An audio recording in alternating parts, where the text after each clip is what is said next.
સુરત શહેરના અલથાણ વિસ્તારમાં ડમ્પર ચાલકનો આતંક.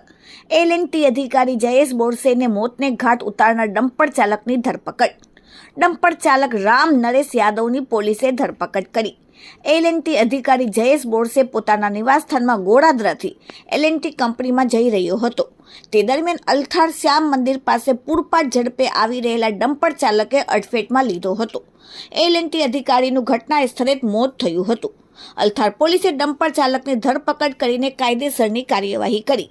ઘટનામાં પરિવારજનોનું હૈયા ફાટત રૂંધન. થોડા દિવસ બાદ જ મૃતકના લગ્ન લેવાના હતા. મૃતકના બહેને વેદના ઠાલવી. Bureau report, daily India TV, Surat.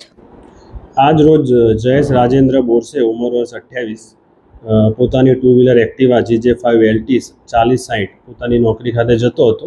તે દરમિયાન અલથાણ શ્યામ મંદિરની પાસે એક ડમ્પર જે ફૂલ ઝડપે હતો તેની અડફેટે આવેલ, જે અનુસંધાને મરણજના Jayesh Rajendra Borse on the spot તેનું મરણ ગયેલ.